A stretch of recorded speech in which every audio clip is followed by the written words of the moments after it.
Bellevue à côté de l'Union, il est mort. Et il parlait de moi, le mec. Il est parti sans un regard, sans un mot, comme si des années de complicité pouvaient s'effacer en silence. Comment une relation admirée par des millions peut-elle se briser sans cri, sans scandale, laissant derrière elle une douleur plus profonde qu'une trahison publique ? Ce silence cache une vérité que personne n'avait osé affronter. Révéler la vérité cachée sur la trahison tragique de Jean-Luc Reichmann et d'Émilien. Mais qui est vraiment cet homme que la France croyait inébranlable ? Jean-Luc Reichmann, figure rassurante du Midi, symbole de constance et de sourire, adulé depuis des décennies, jusqu'au jour où tout vacille. Mais derrière cette image solide, presque rassurante, une question s'impose peu à peu, insistante, dérangeante. Que se passe-t-il lorsque celui qui incarne la stabilité quotidienne commence à se fissurer de l'intérieur ? Pendant des années, Jean-Luc Reichmann a été plus qu'un animateur, il était un repère. Chaque midi, il entrait dans les foyers français comme un ami fidèle, avec sa voix familière, son humour bienveillant, sa capacité rare à mettre chacun à l'aise.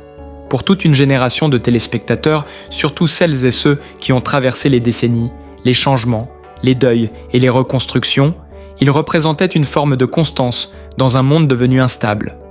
Justement pour cette raison, personne n'a voulu voir les premiers signes. Car la blessure ne s'est pas déclarée brutalement. Elle s'est insinuée, lentement, presque poliment. D'abord une fatigue que Jean-Luc masquait derrière un sourire un peu plus tendu. Puis, ces silences inhabituels en fin de tournage, quand les projecteurs s'éteignaient et que le plateau se vidait.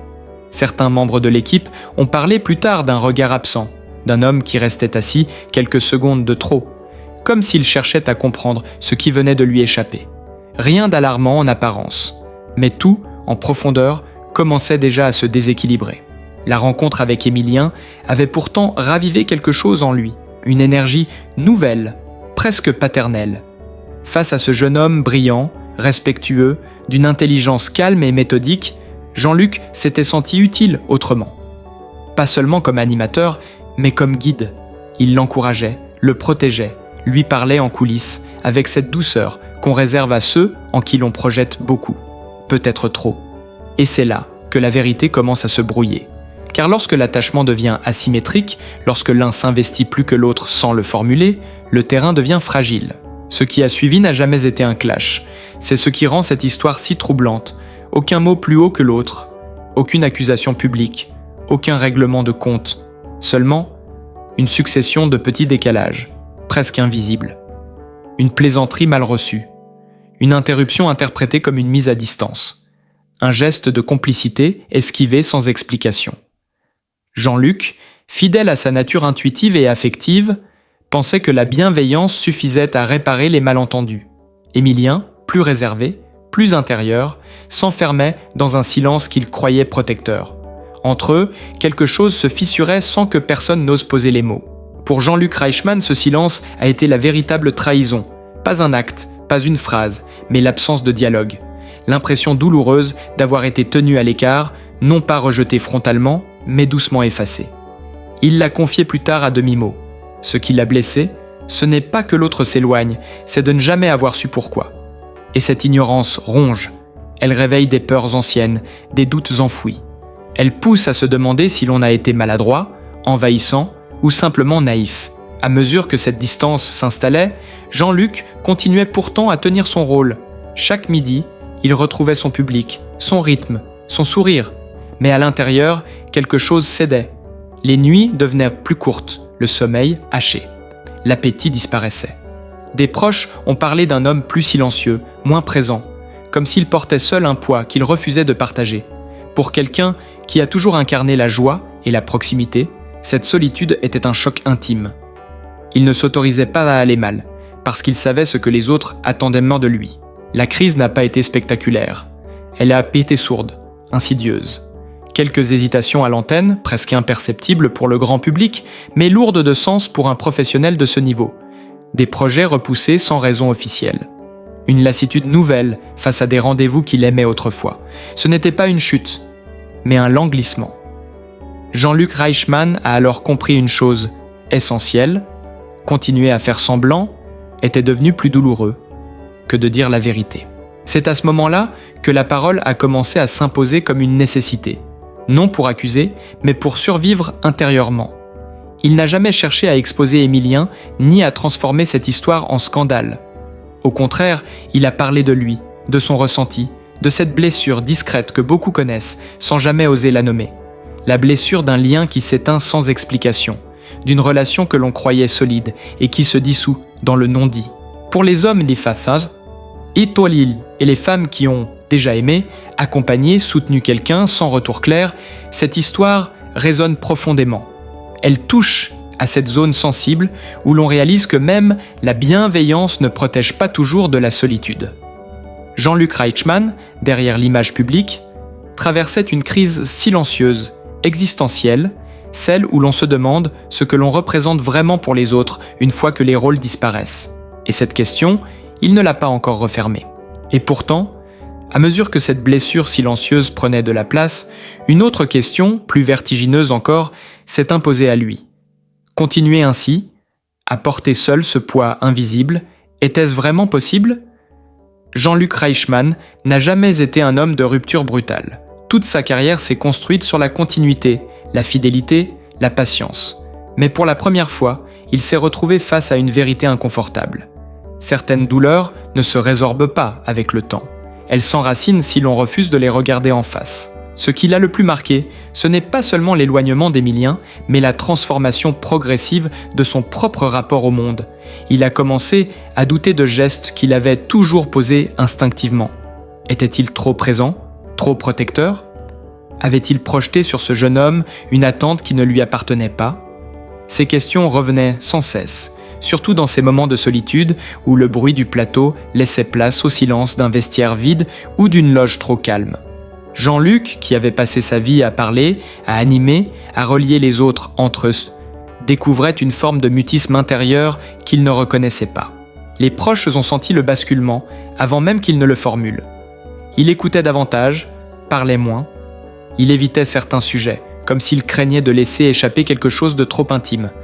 Derrière les caméras, son énergie n'était plus la même. Non pas une lassitude professionnelle, mais une fatigue morale, celle qui naît quand une relation importante s'effondre sans explication claire. Jean-Luc Reichmann n'était pas seulement blessé, il était désorienté. Et pour quelqu'un qui a toujours donné l'impression de savoir où il allait, cette perte de repère a été un choc profond. Peu à peu, une évidence s'est imposée à lui. Il ne pouvait pas réparer seul ce qui s'était brisé à deux. Et surtout, il ne pouvait plus continuer à se taire. Non par besoin de se justifier, mais par nécessité de rester fidèle à lui-même. Ce choix n'a pas été immédiat. Il a longuement hésité. Parler, c'était prendre le risque d'être mal compris, d'alimenter des interprétations, de voir cette histoire réduite à un simple conflit médiatique. Se taire, en revanche, revenait à accepter une forme d'effacement intérieur. Entre ces deux options, il a choisi la plus difficile. Dire sa vérité, sans accuser, sans régler de compte. Cette décision a marqué un tournant.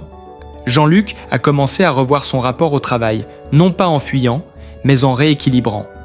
Il a refusé certains projets pourtant prometteurs, non par désintérêt, mais parce qu'il ne se sentait plus capable de les porter avec sincérité. Pour la première fois depuis longtemps, il s'est autorisé à dire non. Non à l'agenda surchargé, non aux obligations qui ne laissaient plus de place à l'essentiel. Ce changement n'était pas visible à l'écran, mais il était fondamental pour lui. Il cherchait à reprendre le contrôle, à comprendre ce qui lui arrivait, plutôt qu'à le masquer. La parole est alors devenue un espace de respiration. Dans des échanges choisis, à l'abri du sensationnalisme, il a commencé à évoquer cette douleur particulière, celle d'un lien qui s'effrite sans explication. Il n'a jamais prononcé le mot « trahison » à la légère. Pour lui, la trahison n'était pas un acte spectaculaire, mais une absence. L'absence de mots, l'absence de confrontation, l'absence de cette discussion qui aurait peut-être permis de se quitter autrement ou de se comprendre avant qu'il ne soit trop tard. Cette nuance, il y tenait profondément, car elle disait beaucoup de sa conception des relations humaines. En parlant, Jean-Luc Reichmann a découvert quelque chose d'inattendu. Il n'était pas seul. Des messages sont arrivés, nombreux, discrets, souvent bouleversants. Des hommes et des femmes de son âge, parfois plus jeunes, parfois plus âgés, lui ont confié avoir vécu des situations similaires. Des amitiés rompues, sans explication. Des relations professionnelles ou personnelles qui s'étaient éteintes dans le non-dit. Cette résonance collective a donné un autre sens à sa démarche. Il ne s'agissait plus seulement de son histoire avec Émilien, mais d'un thème universel. La difficulté d'accepter qu'un lien puisse disparaître sans réponse. Ce miroir tendu par le public a profondément marqué Jean-Luc. Lui qui avait toujours été dans la transmission, dans le don, se retrouvait à recevoir, à écouter à son tour. Cela l'a aidé à déplacer son regard. Il a compris que la douleur ne venait pas seulement de l'autre, mais aussi de l'attente qu'il avait nourrie. Attendre une reconnaissance, une continuité, une loyauté implicite. Accepter que l'autre ne partage pas cette attente a été un travail intérieur long et parfois douloureux, mais nécessaire. Dans cette période de remise en question, Jean-Luc Reichmann a commencé à redéfinir ce qu'il voulait incarner, à l'écran comme en dehors. Moins de performance, plus de présence réelle, moins de rôle, plus de vérité. Ce n'était pas une métamorphose spectaculaire, mais une inflexion subtile, perceptible surtout par ceux qui regardent avec attention. Un regard plus posé, une écoute plus profonde, une manière différente d'être là. Comme si cette épreuve l'avait obligé à ralentir pour retrouver une forme d'authenticité qu'il avait peut-être mise de côté sans s'en rendre compte. Quant à Émilien, son silence continuait de planer comme une ombre. Jean-Luc a fini par accepter qu'il n'aurait peut-être jamais les réponses qu'il attendait. Et cette acceptation, loin d'être une résignation, a été une libération progressive. Il a cessé d'espérer une explication qui ne venait pas, pour se concentrer sur ce qu'il pouvait encore construire. Non pas contre l'autre, mais pour lui-même. Cette décision, intime et silencieuse, a été l'une des plus importantes de sa vie récente. Car au fond, cette histoire n'a pas seulement révélé une rupture, elle a révélé un homme à un moment charnière de son existence. Un homme confronté à ses limites, à ses attachements, à ses illusions aussi. Jean-Luc Reichmann n'a pas cherché à effacer la blessure. Il a appris à vivre avec, à la transformer en lucidité. Et cette transformation, encore en cours, continue de façonner ses choix, ses mots, sa manière d'être au monde. La suite de ce chemin, il ne l'a pas encore totalement écrite. À partir de cette acceptation silencieuse, quelque chose de plus profond a commencé à émerger. Non pas une guérison soudaine, encore moins un oubli, mais une transformation lente, presque imperceptible, comme ces paysages intérieurs qui changent sans bruit. Jean-Luc Reichmann n'a jamais parlé de renaissance de manière spectaculaire. Il a préféré des mots plus discrets, plus justes. Il a compris que se relever ne signifiait pas effacer la blessure, mais apprendre à marcher avec elle sans qu'elle dicte chaque pas. Cette nuance a tout changé. Dans cette période, il a cessé de lutter contre ce qu'il ressentait. Longtemps, il avait cherché à comprendre, à analyser, à reconstruire mentalement les scènes, les silences, les gestes manqués. Puis, un jour, presque sans s'en rendre compte, il a arrêté de se poser la question du pourquoi. Non par indifférence, mais par fatigue. Une fatigue saine, celle qui annonce un basculement intérieur. Il a accepté que certaines histoires ne livrent jamais toutes leurs clés et que vouloir à tout prix une explication peut parfois prolonger inutilement la douleur. Cette prise de conscience a été pour lui un acte de maturité. Ce lâcher-prise n'a pas été synonyme de renoncement, bien au contraire. En cessant d'attendre une réponse d'Émilien, Jean-Luc a commencé à s'écouter davantage. Il a redonné de la valeur à des choses simples qu'il avait mises de côté. Le silence, choisi plutôt que subi, le temps long, les matins sans urgence. Lui qui avait toujours vécu au rythme d'un agenda millimétré, a découvert une autre forme de richesse, plus intérieure. Une richesse qui ne dépend pas du regard des autres, ni de la reconnaissance immédiate, mais d'un alignement plus profond avec soi-même. Cette évolution s'est reflétée subtilement dans sa manière d'être. Ceux qui le côtoient parlent d'un homme plus posé, moins dans l'anticipation, plus présent à l'instant. Il ne cherche plus à remplir les vides à tout prix. Il accepte les pauses, les respirations, les moments où l'on ne sait pas quoi dire. Pour Jean-Luc Reichmann, qui a bâti sa carrière sur la parole et le lien, cette réconciliation avec le silence est devenue une forme de sagesse. Un silence qui n'est plus une menace, mais un espace de paix retrouvé. Dans ses échanges, il a commencé à évoquer une philosophie de vie plus nuancée. Il parle désormais de relations comme de passage, non comme de possession. De rencontres qui nous transforment, même si elles ne durent pas. Cette vision n'efface pas la douleur de la séparation, mais elle lui donne un sens. Émilien n'est plus seulement associé à une blessure, mais à un apprentissage. Celui de comprendre que l'amour, l'amitié, la transmission ne garantissent jamais la réciprocité éternelle, et que cela n'enlève rien à leur valeur initiale. Jean-Luc Reichmann a aussi réinterrogé sa manière d'aimer et de protéger. Lui, qui avait tendance à donner sans compter, a compris que le don peut parfois devenir une attente déguisée. Cette lucidité ne l'a pas rendu plus froid, mais plus juste.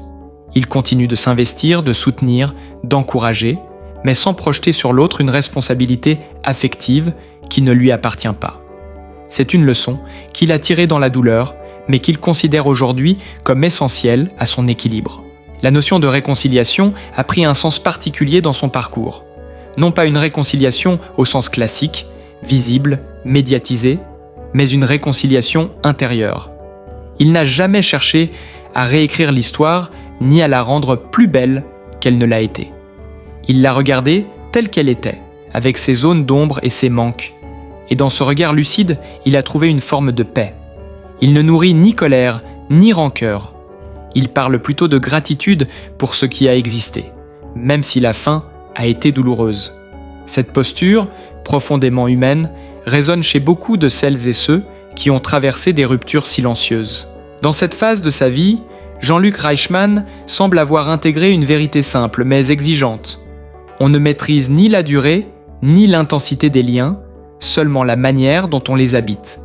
Cette philosophie l'a aidé à redéfinir ses priorités.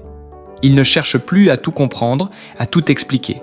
Il privilégie l'authenticité à la perfection, la cohérence intérieure à l'image publique.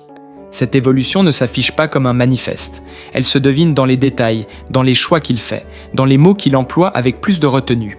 Cette renaissance discrète s'inscrit aussi dans une réflexion plus large sur le temps qui passe. À un âge où l'on commence naturellement à faire des bilans, Jean-Luc Reichmann ne parle pas de regret, mais de réajustement.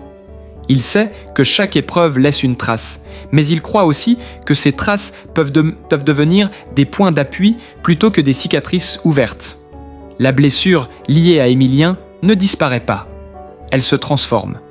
Elle devient un rappel constant de l'importance de la parole, mais aussi de la nécessité d'accepter ce qui nous échappe. Ce cheminement l'a amené à une forme de sagesse accessible, loin des discours théoriques. Une sagesse née de l'expérience, de la chute évitée de justesse, du déséquilibre assumé. Jean-Luc Reichmann n'a pas cherché à se réinventer, mais à se retrouver. Et dans cette démarche, il incarne quelque chose de profondément rassurant pour celles et ceux qui le regardent depuis des années. L'idée que même après une blessure tardive, même après une déception silencieuse, il est possible de continuer à avancer sans se fermer au monde. Sans cette histoire, qui a commencé par un silence douloureux, s'est peu à peu transformée en une réflexion plus large sur la nature des liens humains. Elle n'est pas encore refermée. Jean-Luc Reichmann le sait. Il continue de cheminer, d'ajuster, de comprendre. Mais désormais, il avance avec une certitude nouvelle, forgée dans l'épreuve. La paix intérieure ne vient pas de la réparation de toutes les relations, mais de l'acceptation sincère de leur impermanence. Et c'est précisément à cet endroit du chemin que Jean-Luc Reichmann se découvre autrement. Non plus comme celui qui rassure à tout prix, mais comme un homme qui accepte de ne pas avoir toutes les réponses. Cette posture nouvelle ne s'est pas imposée du jour au lendemain. Elle s'est construite dans l'observation attentive de ses propres réactions, dans la manière dont il a peu à peu cessé de combler le vide par des explications, pour laisser exister ce qui était là, simplement. Il a compris que vouloir refermer trop vite une blessure revient parfois à l'empêcher de cicatriser réellement. Ce changement intérieur a profondément modifié son rapport aux autres. Jean-Luc Reichmann écoute désormais avec une attention différente, moins tournée vers la solution, plus ouverte à la complexité. Il ne cherche plus à réparer immédiatement, à arranger, à adoucir. Il accepte que certaines douleurs aient besoin de temps, et que certaines distances ne soient pas des attaques personnelles, mais des chemins que chacun emprunte seul. Cette compréhension, née de l'épreuve, lui a apporté une forme de sérénité nouvelle, plus calme, plus ancrée. Dans son quotidien, cela se traduit par des gestes simples, presque invisibles. Il prend le temps. Il choisit ses mots. Il ne se précipite plus pour remplir les silences. Lui qui a toujours vécu dans le flux continu de la télévision découvre la valeur du rythme intérieur. Il s'autorise à ne pas être constamment disponible, à préserver des espaces qui n'appartiennent qu'à lui. Ce n'est pas un retrait du monde, mais un rééquilibrage, une manière de rester présent sans se perdre. Cette évolution se reflète aussi dans la manière dont il parle de la vie, de l'âge, des relations. Jean-Luc Reichmann ne cherche pas à donner des leçons. Il partage des constats, souvent simples, mais chargés d'expérience. Il évoque le fait que certaines rencontres sont faites pour nous transformer, pas pour durer. Que l'on peut aimer sincèrement sans être aimé de la même façon et que cela n'invalide ni l'un ni l'autre. Ces mots, dits sans emphase, résonnent particulièrement chez celles et ceux qui ont traversé des séparations silencieuses, des amitiés qui se sont éteintes sans explication, des liens professionnels ou affectifs dissous dans le non-dit. Il y a chez lui une forme de pudeur nouvelle. Il ne cherche plus à exposer ses émotions, mais il ne les cache plus non plus. Il accepte leur présence comme une part naturelle de l'existence. Cette attitude donne à son parcours une dimension profondément humaine. Elle rappelle que la force n'est pas l'absence de fragilité, mais la capacité à vivre avec elle sans se durcir. Jean-Luc Reichmann n'est pas devenu un homme désabusé. Au contraire, il semble avoir retrouvé une confiance plus subtile, moins dépendante de l'extérieur. Dans cette phase de sa vie, il parle parfois de gratitude. Pas une gratitude naïve, mais une reconnaissance lucide. Reconnaissance pour ce qui a été partagé, même si cela s'est terminé dans la douleur. Reconnaissance pour les enseignements tirés de cette rupture silencieuse. Il ne renie rien. Il n'idéalise rien non plus. Il accepte l'ambivalence, cette zone grise où coexistent l'affection et la déception, la joie du souvenir et la tristesse de la perte. Cette capacité à tenir ensemble des émotions contradictoires témoigne d'un apaisement profond. Ce cheminement l'a également amené à reconsidérer la notion de réussite. Longtemps associée à la durée, à la fidélité, à la continuité, elle prend désormais une autre forme. Réussir, pour lui, ce n'est plus forcément maintenir coûte que coûte un lien, mais savoir reconnaître quand il faut le laisser évoluer, voire s'éteindre. Cette vision, exigeante, demande du courage. Le courage de ne pas forcer, de ne pas retenir, de ne pas transformer l'autre en responsable de notre propre équilibre émotionnel. Jean-Luc Reichmann avance désormais avec cette conscience élargie. Il sait que certaines blessures ne se referment jamais complètement, mais qu'elles peuvent devenir des points d'appui. Il sait aussi que le temps n'efface pas tout, mais qu'il permet de déplacer le regard. Ce déplacement intérieur est peut-être la véritable transformation qu'il traverse. Une transformation silencieuse, loin des projecteurs, mais essentielle. Et tandis qu'il continue d'évoluer, de réfléchir, de s'ajuster, une chose devient de plus en plus claire pour lui. Ce n'est pas la fin d'une relation qui définit une vie, mais la manière dont on choisit de continuer après. Et peut-être que c'est là, précisément, que réside la portée la plus profonde de cette histoire. Non pas dans la rupture elle-même, ni dans les silences qui l'ont entourée, mais dans ce qu'ils ont révélé. Jean-Luc Reichmann n'a pas cherché à transformer cette épreuve en revanche, ni à lui donner une fin spectaculaire. Il a choisi une voie plus rare, plus exigeante, celle de la compréhension intérieure. Il a accepté que certaines relations ne se ferment pas par des mots, mais par un apaisement lent, intime, presque invisible aux yeux du monde. Avec le temps, il a compris que l'on ne guérit pas toujours en obtenant des réponses. Parfois, on guérit en cessant d'en attendre. Cette vérité, simple en apparence, demande une maturité profonde. Elle invite à reconnaître que chacun porte ses propres silences, ses propres limites, et que l'amour, l'amitié ou la transmission ne garantissent jamais une réciprocité parfaite. Mais cela n'enlève rien à leur sincérité au moment où ils existent. Jean-Luc Reichmann n'a pas renié ce qu'il a partagé avec Émilien. Il l'a intégré à son histoire personnelle, comme un chapitre marquant, douloureux, mais formateur. Aujourd'hui, il avance avec une forme de calme nouveau.